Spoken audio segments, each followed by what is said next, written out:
Yes, last week I got rather confused on the schedule.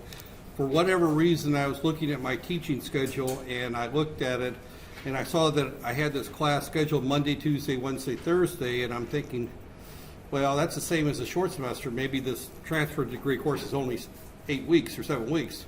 Come to find out there's two different sections. That there, on Mondays and Wednesdays it's all the males, and Tuesdays and Thursdays I've got all females. So, and I'm going to be keeping the two classes together time-wise. So if there's a holiday on a Monday or Wednesday, then I'm going to give the Tuesday, Thursday class a day off to compensate for it. And same thing is if they have a holiday, if there's a holiday on a Tuesday, Thursday, then you'll have a day off that week. Simply because if I try to, like last week, you had a holiday on Wednesday. If I would have had a lecture on Thursday, I would have ended up having 2 lectures for the women on last week and only 1 for the men, and you're out of sequence at there. Because the key thing here is I'm going to be recording the Monday lectures and the Wednesday, your lectures that they're and posting them. I won't record both sets because it'll be the same thing. But I want to teach.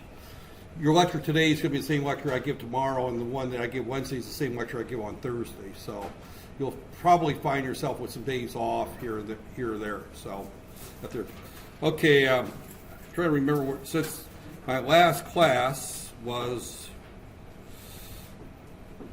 Where we got this? This is what we covered last week here. And trying to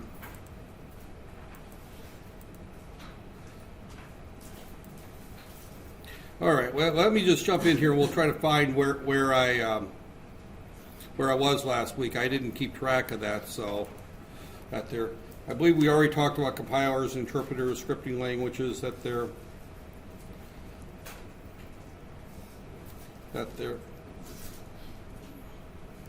Okay, this all looks familiar. This all looks familiar. Right there. Actually, these slides look different than what I. Did I grab the right slides here?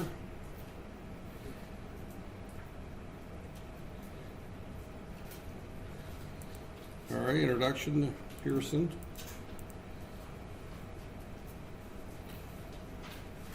Yeah. What is going on here?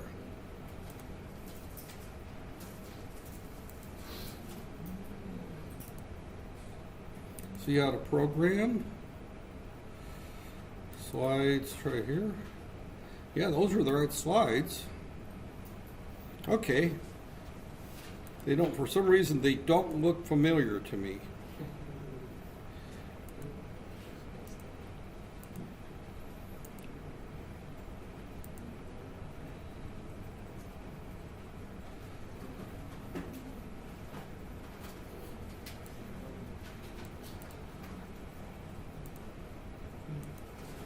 All right, well, I'm going to just jump in here and that there, you probably,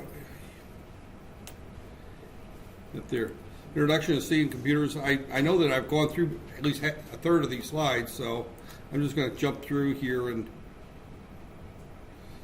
just kind of go through real quick here. Actually, I think I went through most of these slides all the way up toward the end is where I'm at that there, yeah, because now that I'm going through from the beginning, I remember going through these. My life gets confusing because I'm also teaching microprocessors, and the first chapter is a lot of overlap between microprocessors and C. That there, yeah, because I really didn't get much into this data hierarchy. I skipped a lot of these early ones. I talked about the languages. That there. All right, really, where we're going. That there, we talked about object-oriented. Yeah, okay, yep. That there, that there, typical C environment. That there. All right, the compiler we're going to be using is the Visual Studio. I think it's 2013 now. I did not look to see what version of Visual Studio is on your desktop. I did put on the up on the Facebook page that there, and again, most people aren't haven't asked to be added to the Facebook page that there, but I did put the examples out there. If someone wants to come up after class with a thumb drive, I'll give you a copy of the examples and the book out there, and you can share them amongst yourselves. Because the end of the key thing that I'm going to be doing today, and it won't take very long, is kind of going through and introducing Visual Studio and what it looks like, and how we would be editing our files out there. And the next couple, this week here is basically going to be starting you on that there. So typically we use an editor, the disk out there, and I'm going to you can use a simple editor there. We're going to use Visual Studio. You can go to Microsoft.com and download what they call the Express version for free, and that's the link for it that there. And the Express version only allows you to run it within the debugger right there. You can't create files that you can distribute, but it's predominantly for classroom use is what it is, and that's free. And you can put that on your laptops and run that. And you can do everything you want to do for the class using that there. And again, the link for that is Microsoft.com/Express. And you want the Visual C++ is the version you want. It doesn't matter whether it's 2010, 2013, 2016. None of that really matters that there. But those are that there. I'm going to be using the full version Studio. Since we're using that, we're not going to run anything such as VI or Emacs. Those are for Linux that there. Linux is based on Unix, which was written in C, and almost any Unix or Linux programmer uses C extensively for doing the work there. And typically, the way that you write C in Unix or Linux is you just type VI space the name of the file. You create the file, you write it, you close the file, save it, and you just type CC and give the file name, and then you run the file. That there, it's a fairly straightforward process. That there, but it's all text-based. Ours is going to be using an IDE. IDEs are pretty much the way most computer programming is done today. That their IDE stands for Integrated Development Environment, and that we do everything in the IDE right there. And IDEs are really, really handy in the fact that we can step through our code, look at variable values during the code. We can change things, and it's the only way to compile it. We'll spend some time on that there. So again, these are typical IDEs.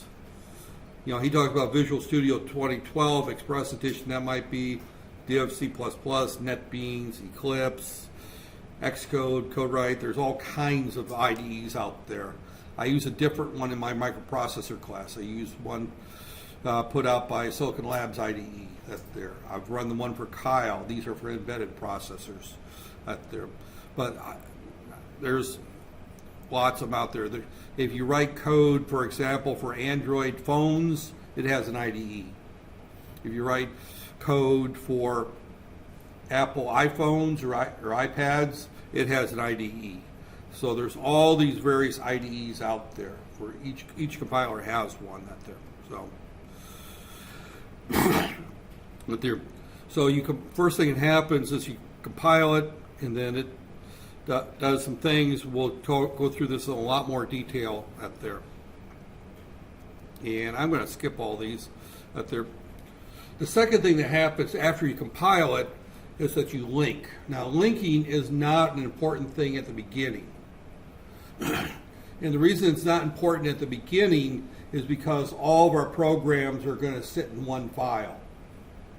But one of the things that you can find when you write code for any C compiler, it doesn't matter which one, right there, we can have one program here, and that can contain main, and then some functions. We can have another file over here that contains, say, I/O functions.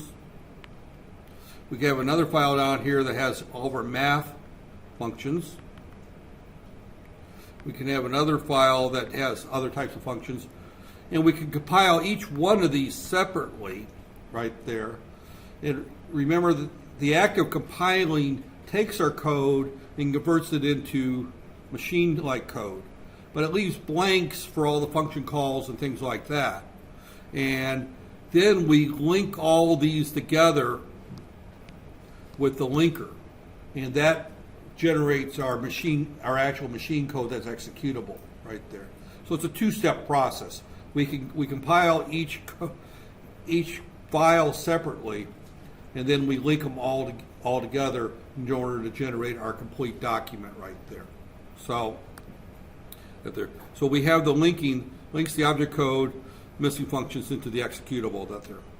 So, once it's linked, you get an executable image right there, and that can either run in Windows or it can run in the console. We're going to be running in console mode right there. So that there, and I didn't look at that there. Must be. This is done by the loader. Transfer the memory. I'm not going to worry too much about that there. Probably the key thing is I'm going to skip through some of all this stuff here because it doesn't really mean much until you see it in operation. This particular set of slides goes through a lot of discussion, and really the key thing is it's better to just watch me do it, and then up there. So let me just jump out of here and let me come down here and let me load in. First thing I want to show you is that in my documents, I've got a directory here called examples right here. And these are all various example code right there. Chapter 1, I've got a program called guess number, and open with Notepad, and Notepad was on a good one right there. I'll just open it with this right here. We'll close it here later. This is a different IDE. This is the Freescale IDE. I just mentioned that there's more than one IDE. This happens to be another one for another course I used to teach right there. But this is my C code that we're going to go through and run. I'm going to go through and run. This is just an example. I don't expect you to understand this code at this point. You will in a few weeks, right there. But the main thing about this code is it's got two functions. One is called guess game, and the other one is called is correct. Those are two functions that we will learn to write right there.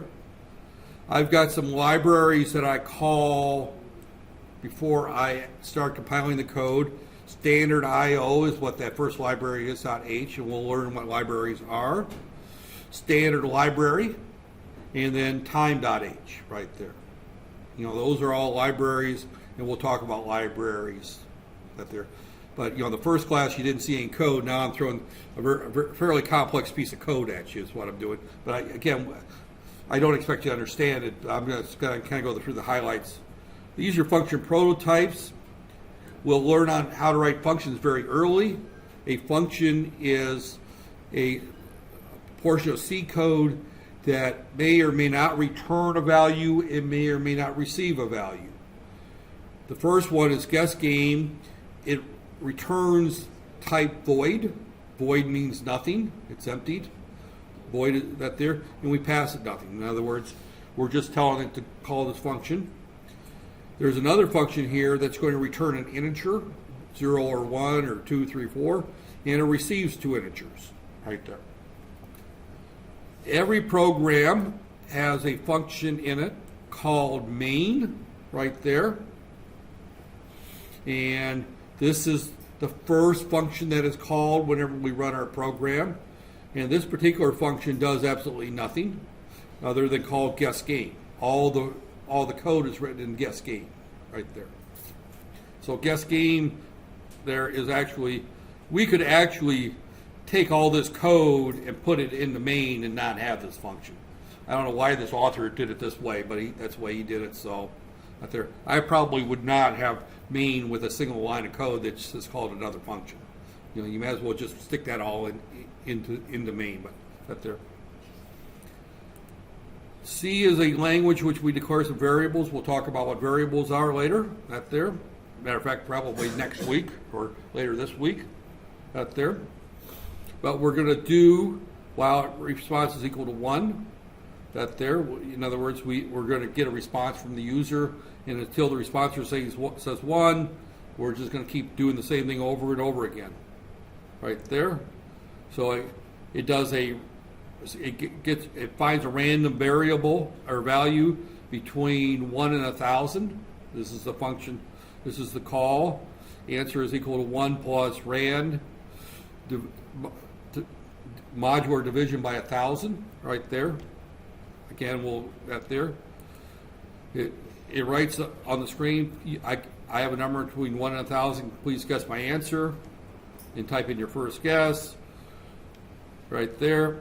It prints the question, reads the answer, and says, while not is correct, guess answer, and it just keeps going out and getting guesses right there. And that there, is correct just simply says if it's too low, try again. If it's too high, try again. It returns 0 right there. If it's correct, it returns 1 right there. Right there. So it just keeps scanning around and just keeps reading until we get the right answer, in which case it says, excellent, you guessed the number, would you like to play again? Stupid game right there. So, but that's our, going back to our slides here, that's our first test drive. So we're going to go through the steps that they're, so that they're, for this test drive only, this is for the test drive. In other words, you'll see it again in chapter 6. Is all it says right there. In other words, he just grabbed a program from a later chapter just to see how the process works right there. So this is what it's right there, running that there. And again, I'm going to skip through that there. That's really all that we're going to do for that there. So I'm going to just go through here, and I'm going to go through and steps to go through and run this. Now, this is already done, so we're not going to write this file. So Visual Studio, we just bring that up. Now these steps are very important because and I'll go through these steps again, but these steps are important. This is what the startup page looks like here, and I'm going to start a new project right there. And we're going to do it, see, we can select between all kinds of Windows Phone, right there, Windows Phone, class library, Windows Desktop, console, Windows Forms, that's Visual Studio, Visual Basic, here's Visual C#++, that there, Visual F#, JavaScript, Python, that there. But we're going to run Visual C++ right there, and we're going to use a console application right there. Right there. So those two things are important. That's how you have to do all your programs, at least to start. Later on, we'll do a blank app with a Windows application right there, just to see how it's different right there. And I'm just going to call it number D. Right there. And it's being stored under Users, Documents, Visual Studio Projects. Right there, that's fine. That's the default. Now you may want to bring in a thumb drive and keep all your files on a thumb drive. Be sure to back it up. This works fine with thumb drives, maybe a little slow at times. Or you can put it on the desktop if you want, and then copy it to your thumb drive at the end of class.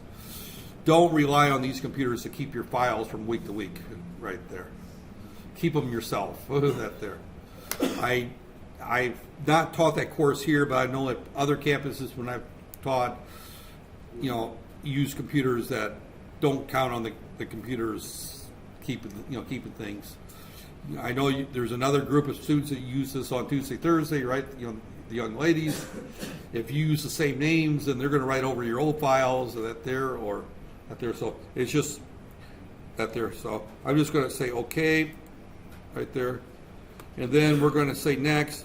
Now this is very, very important. You need to de-click these two and click empty project right there.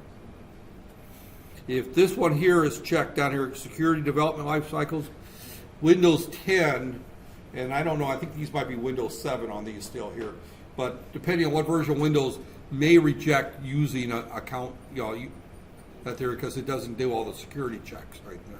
So you check that there, and then you just hit finish. Right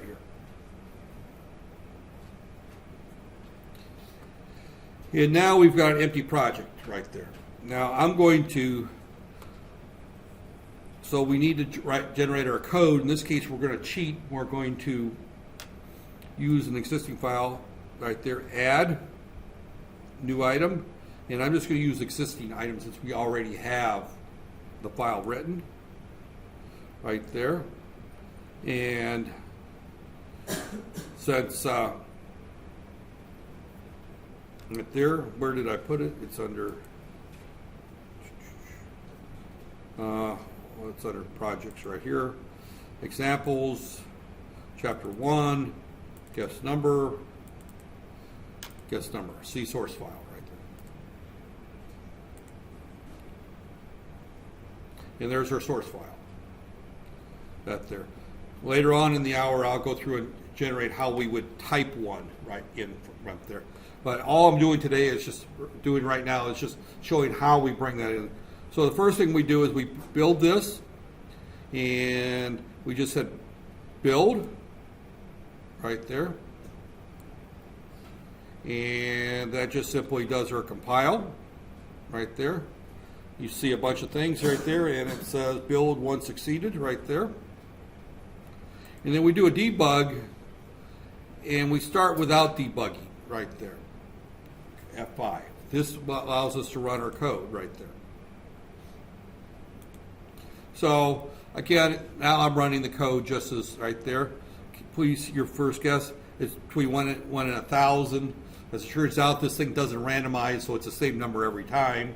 But I'm just going to say 500.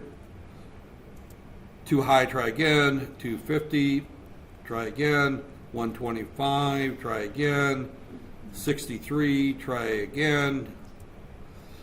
32, try again. Too low, now we got to go up. So halfway between 62 and 32 is probably going to be what, about 45? Too high. 40. So too low. 41. 42. 40. So it's right there. Right there. So again, and if I hit 1, it starts the game again. And this time it's a different number. I don't know what it is. Too high, 250. Too low. So now it's like 325. Too low. So it's between 250 and 325. So I'm going to say 265. All right, that there. We'll say 300. 300. So it's between 312, 322. Well, it's below 225. Or no, or it's above 325. Wait, hold on. 333. What? 323. No, too low. Actually, I think let's go 400 there. I think it's 450. Too low. 499. Okay, 499. 499. We're getting too high. Let's go 475. That there, narrow. Too high. 470. 420 maybe. 460. 420. That there. Now we gotta go down to 410. 469.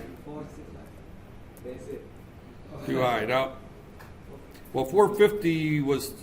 460 is too low, so we got to go 465,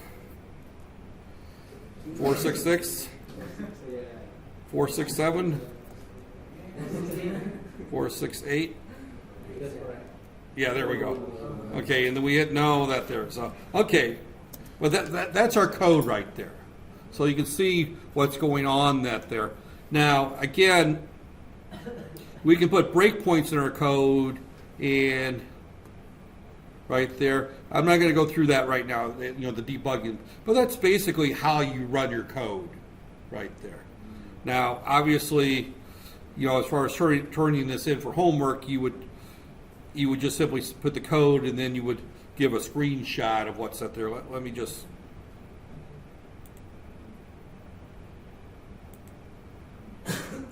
And I'm just going to hit 43 again here.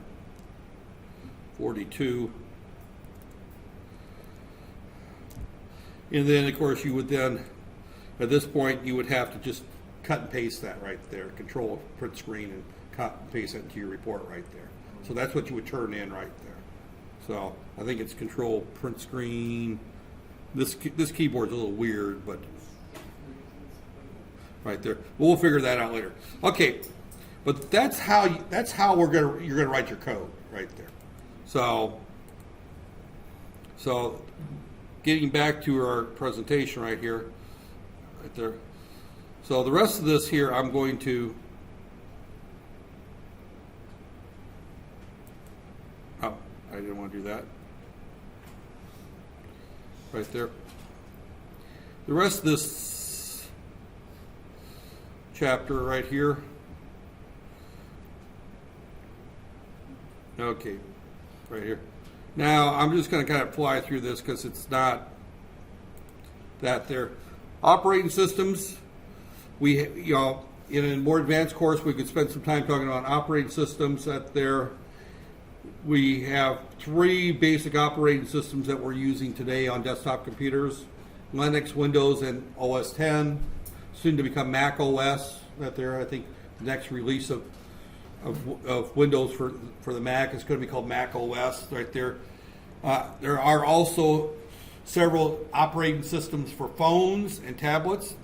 The most popular, which are iOS for Apple products and Android for the Android devices. There's also BlackBerry, and there's some Linux is for phones. But there, you can write applications for multiple operating systems using a single IDE. That there, typically you have to pick the operating system ahead of time. Right there, as you saw with the Microsoft's operating or IDE, Visual Studio, I could either write for a phone, or I could write for the console, or I could write for the Windows environment. That there. Now, a Windows or a console environment is actually more of what's a DOS environment, right there. So, that there. So this goes into a little bit more detail. I'm not going to worry too much about this because this is not a course up there. It is kind of an interesting thing. This particular author is aware to talk about the Xerox PARC project out there. Windows as we know it today is a stolen product right there. And Bill Gates seemed to wanted to say that Microsoft stole it from Apple, but actually what Bill Gates forgot to tell the court, but Microsoft and Bill Gates was very quick to tell the court, is that Steve Jobs stole it from Xerox. That there. So Microsoft was guilty of stealing a stolen product. That there. So if anybody wanted to sue, it should have been Xerox. But Xerox opted to just put it out there and anybody could use it. That there. And Xerox rates on my list of probably the dumbest corporate managements out there because they came up with probably the best computer operating system of the latter part of the 20th century and didn't copyright it or protect it and allowed everybody else to steal it right there. So if Xerox could make more money off of royalties from Mac OS and Windows than the rest of the company combined, and this is a guess, if they would have bothered to protect their intellectual property. But they chose not to, so as a result, Windows borrowed many concepts, and again, icons, menus, windows, developed by Xerox, popularized by the early Mac's operating system. Again, Windows said that Apple said that they didn't borrow the concepts. They stole the idea that there, and they sued them. I mean, it was a $1 billion lawsuit. It was a huge lawsuit that there. So this is out of date. Windows 10 is the latest Microsoft operating system. It came out about a year ago. There, it's proprietary. It's owned strictly by Microsoft, and it's by far the most popular and the most widely used. And probably 75% of all desktop computers are running some version of Windows out there. Not all are running 10. Linux is an open source. Open source means that it's put together by a group of computer geeks that will then, it's collaborated through various groups. I mean, there's like 5 different releases of Linux out there. I'm most familiar with what's called Fedora, which is popular in the U.S. out there.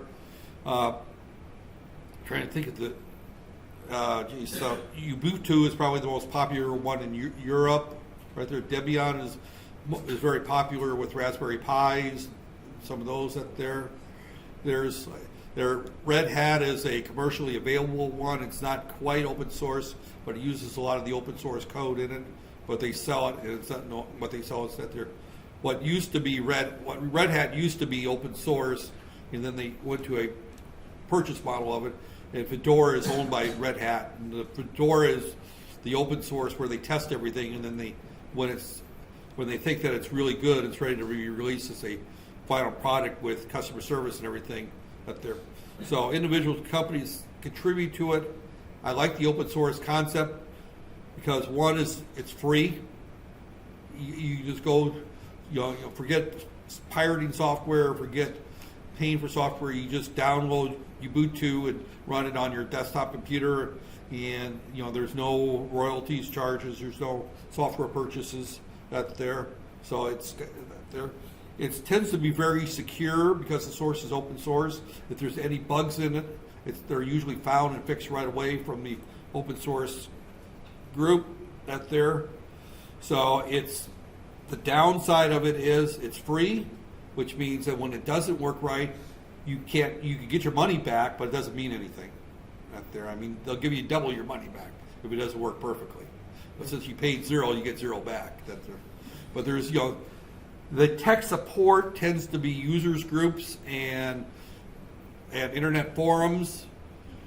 Once you learn how to use them, they're extremely good, probably better than tech support put out by either Mac or Windows or Microsoft or Apple. But it's usually other users that, hey, I had this problem, this is how I fixed it, or that type of thing. There, you ask a question on one of the forums, and people will answer them.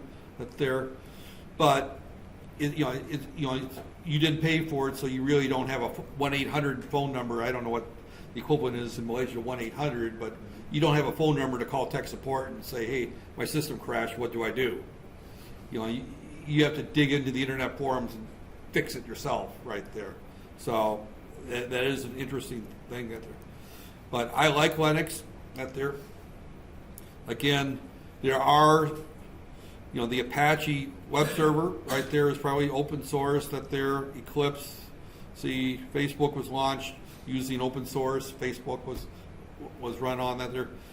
Many of the internet servers are run on Apache, which is open source and runs on Linux. If you look at internet, web servers, you probably find about 75% are running on Linux of some type right there.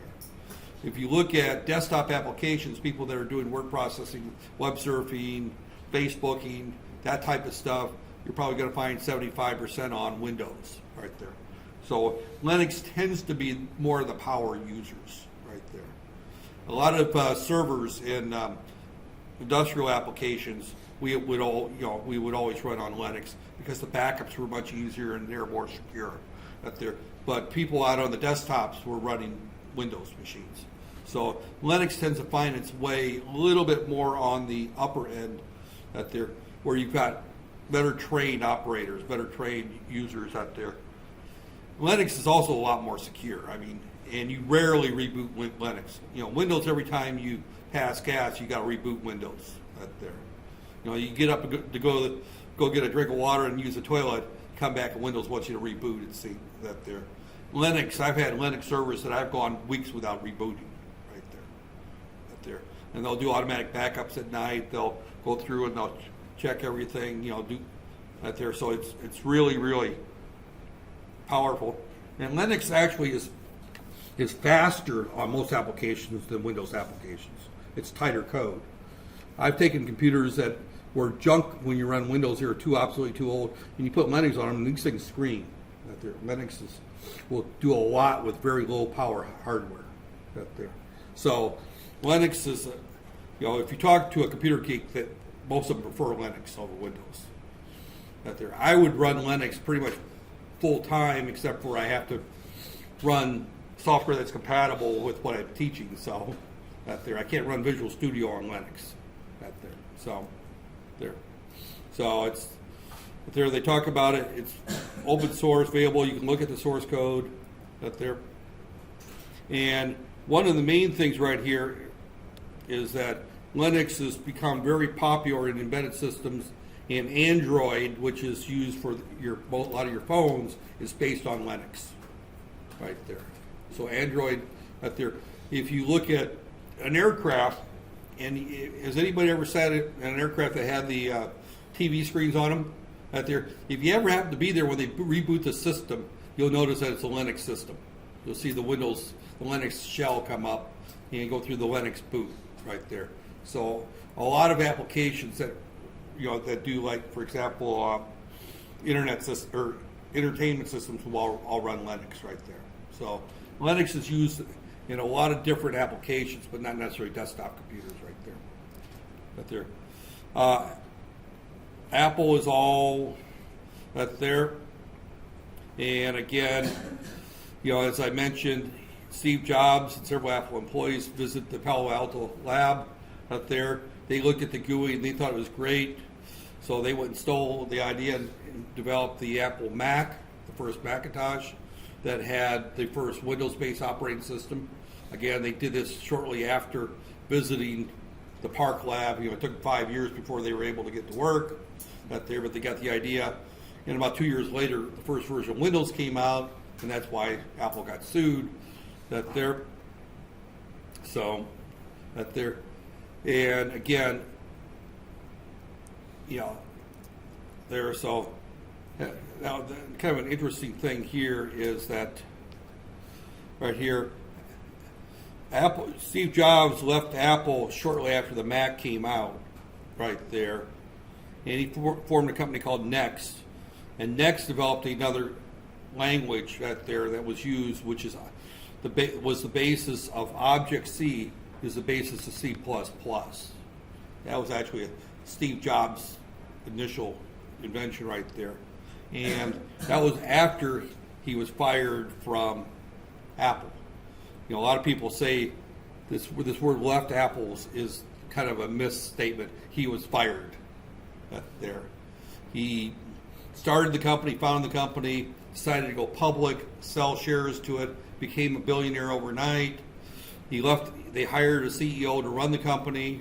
There, the CEO asked him to leave. He didn't want to leave. The board of directors fired him.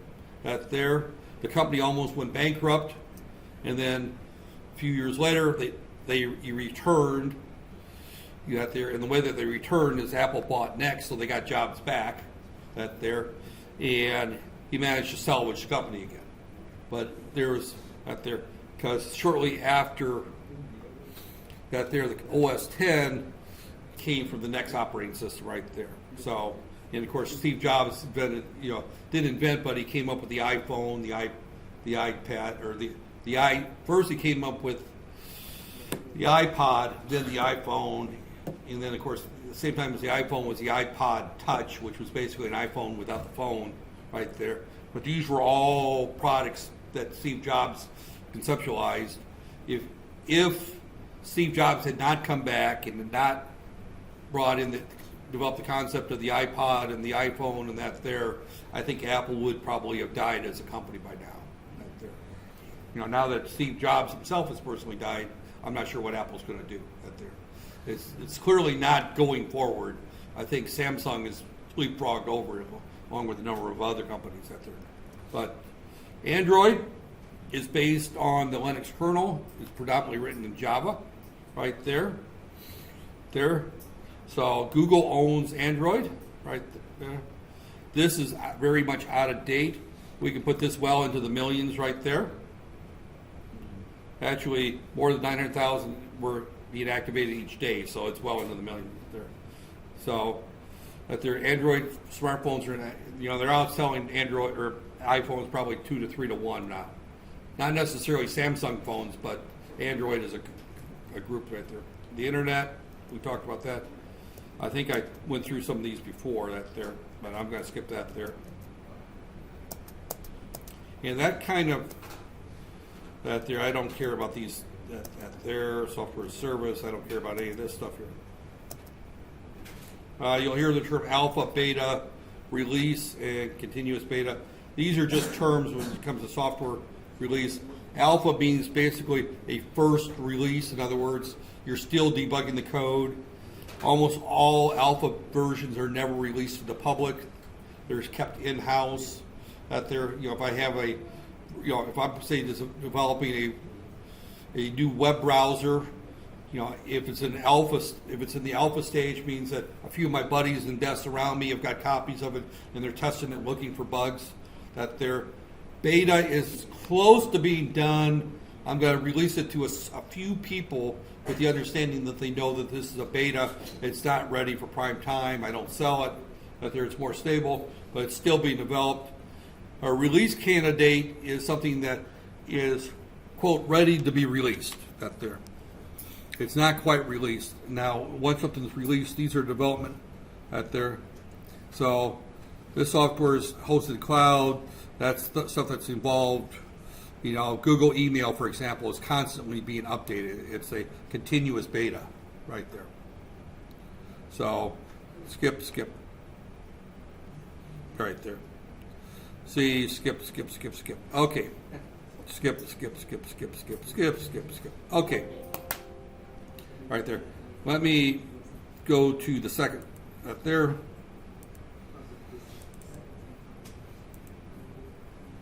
And talk about, I'm jumping to the next chapter. The next chapter is when we start writing code. Right there. This is really where the fun starts. Right there. Then right here. In this chapter, you will learn to write a simple program in C++ using simple input and output. Use fundamental types, basic memory concepts, arithmetic operations, the order of arithmetic operators, and to write simple decision-making statements. So this is where we write our first piece of code right there. So this is where things happen right there. So our first piece of code right there. Facilities up there. Simple program that prints a line of text. Here's our simple code right here. Right here. Now this is written in C++, and this is that there. You could do this in multiple ways. I'm just going to follow this format right here, and that uses IOStream. That there's another way of doing it, and that's the way that was done in the 6th chapter one. You'll see that one again, where we use standard IO and standard. That there. This uses IOStream right there to output data straight to the stream right there. So all I'm going to do here is I'm going to move this over. Right there. And let's just kind of go here and bring up Visual Studio. Right here. And this is where I wish I had a better,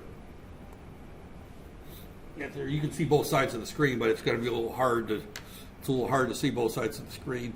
This is why I wish I had better resolution out there. I can see it real well on my computer. So I'm going to just do the same thing as I did before. So I'm going to just start a new project, and I'm just going to call this Hello World right there.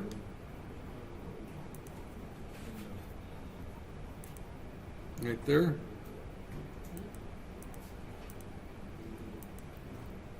Finish right there. Finish. And now source file, I'm going to go here, right click, and I'm going to say add a new item right here. And I'm going to call it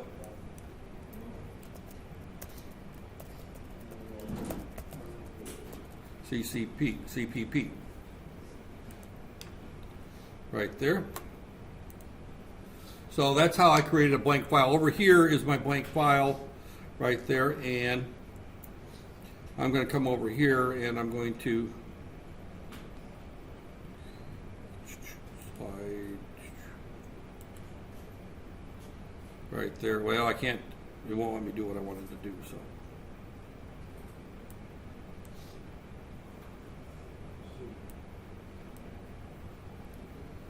Okay. Yeah, well, what I was trying to do is get this where it's large enough to see, but I can't get that there. All right. Well, I'm just going to go ahead and type right there. Figure example, and I'm not going to worry about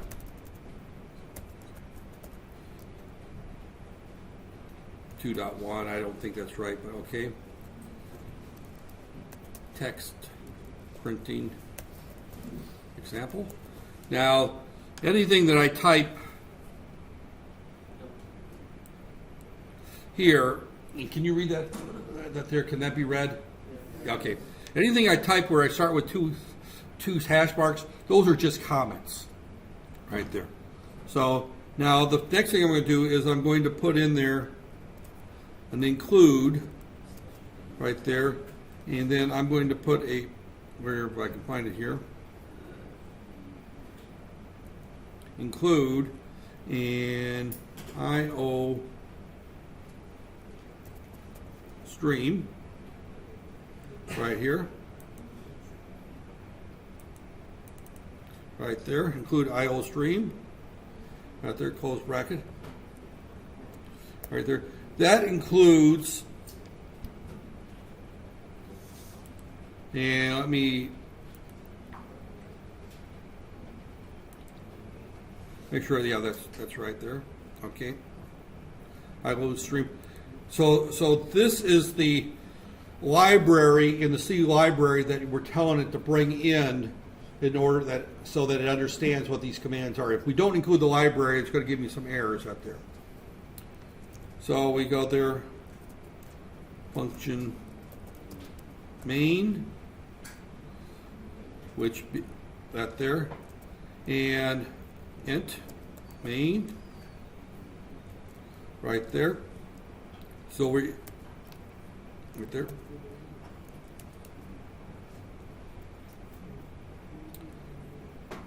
Right there. And int main basically means that I'm declaring a function called main. Now main is the starting point of any program right there. And then the first thing is I give an opening bracket, and then it gives me the closing bracket right there. So it gives me, so this is our first code there, and then we just simply say standard right there, and I'm not used to this here, so I'm going to look right there, standard. All right. Within standard IO, we're going to set our C out, that there, colon, right there. Standard colon right there, and that's C out right there, C out, and we're going to stream to that there, welcome to C, and backslash n. That the backslash n is up there, and then we return, and normally I just return a 0. Let's see, say to return here. Return 0. Okay, he does. It's the same thing right there. Return 0. Right there, and that's it. That's our first program right there. So that's our very first program.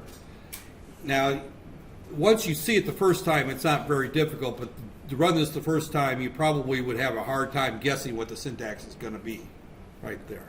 So we go through and we rebuild this thing.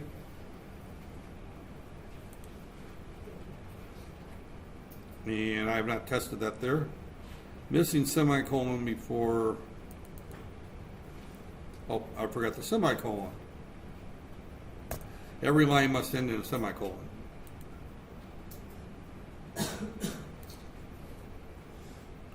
Okay, so everything built is built right there.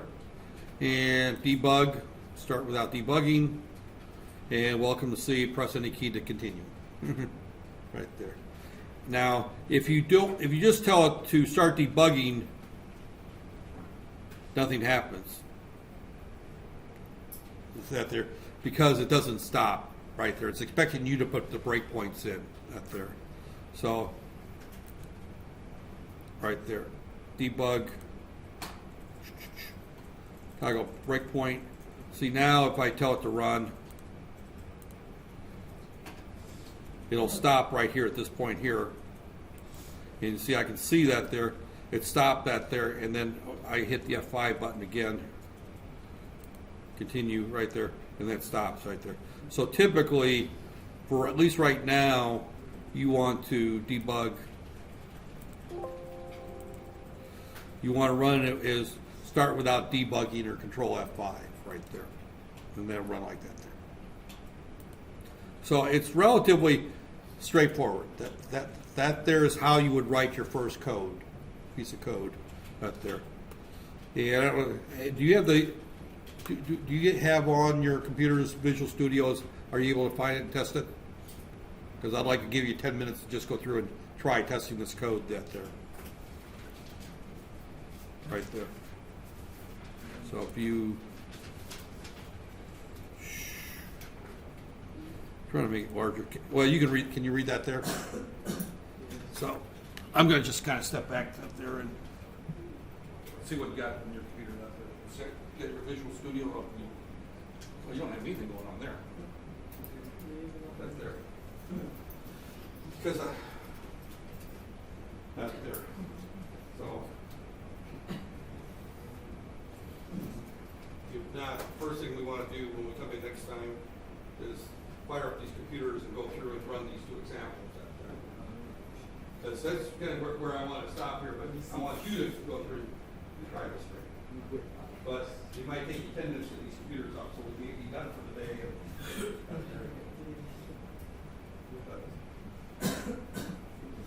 Yeah, I'll have to tell the ladies to turn on the computers earlier. But and the other thing is, of course, you need to get the examples from them as well.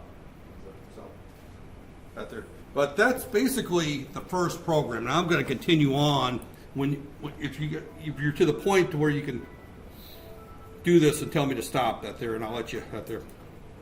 But that's the first program right there. And we hear all these things going right here. Okay.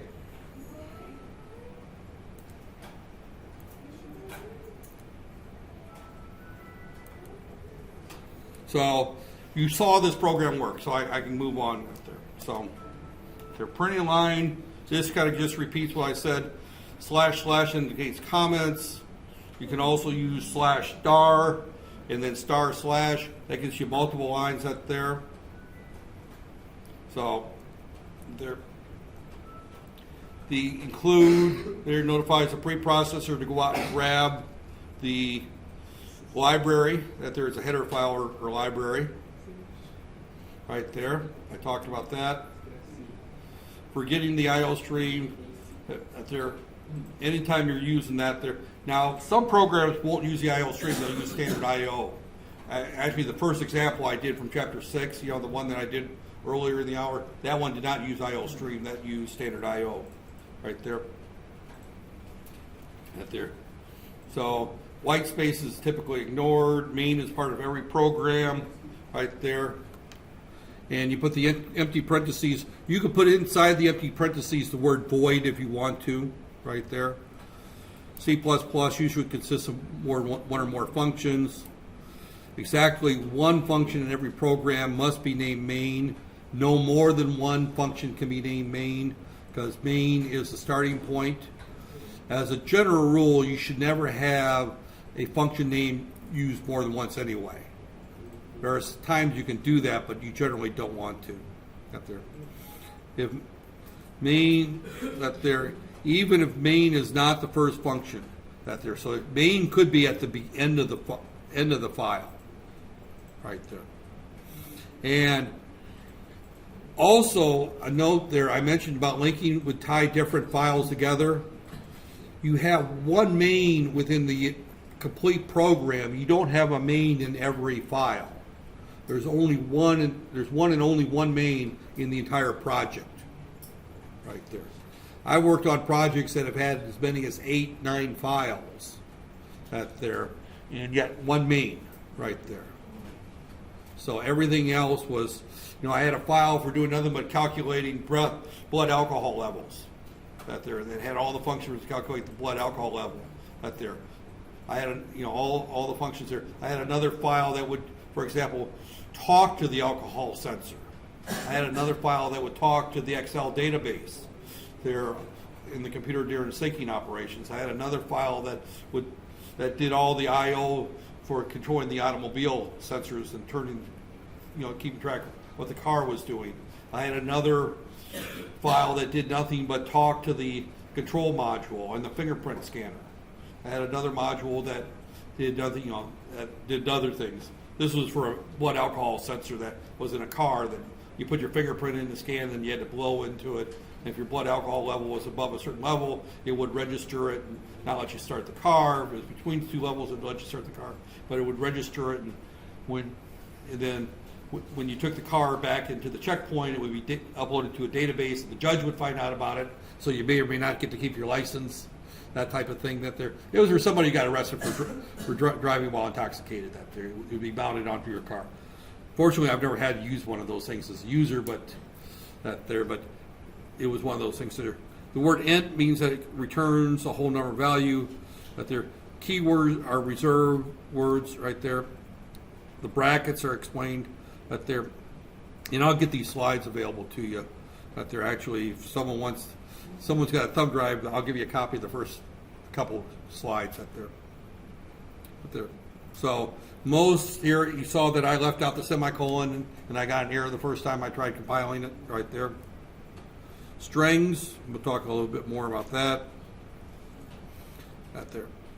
So again, typically input and outputs are accomplished in streams, right there. So standard stream is standard. C out is the output stream, right there. Required that there. You can also have in, where we go the other way.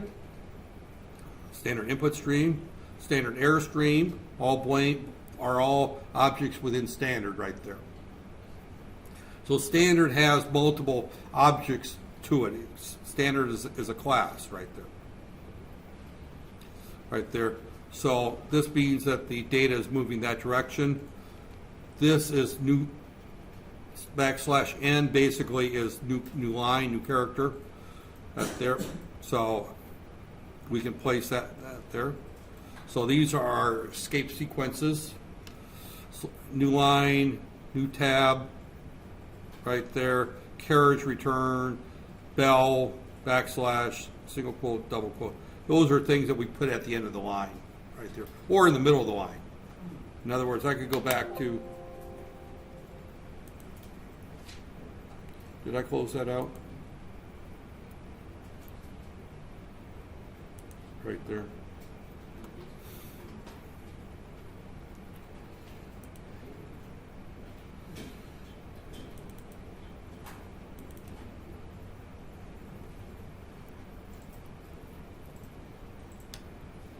You see, and I can put a \n in the middle of that right there.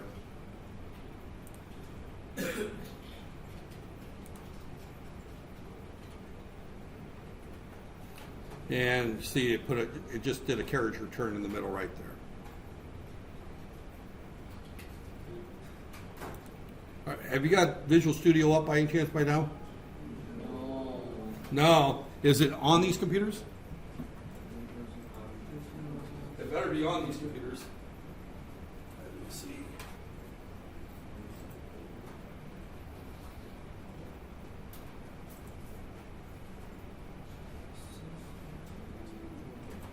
Oh, it's a different version.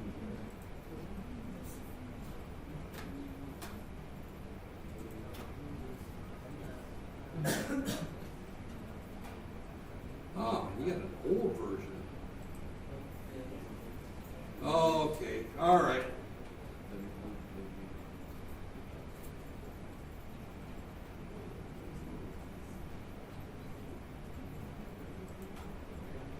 Yeah.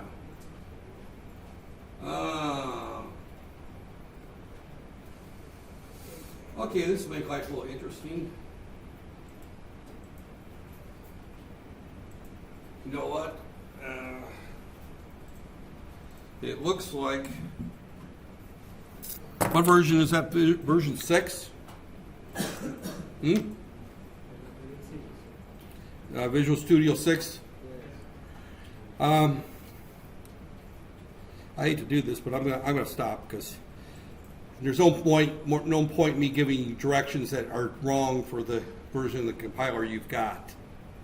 That there, the code and everything's all right, but the version of the compiler, the steps are completely different for that version. That there, I don't know why. Yeah, that there. I need to find version 6 and put it on this computer, so it may be that there. We're going to take a little bit of a break here on this. Hopefully by Thursday I can, or by Wednesday I can get version 6 on this here. Let me see if I've got it on my. That there, as it turns out, I've got access to what they call the Microsoft Academic Alliance, so I've got access to every version that they've got. So I can get I can download version 6 tonight and get it installed on my laptop probably tomorrow by Wednesday. But yeah, I should have tested that beforehand. I got this computer here. All right, go home. Go home. Just go home.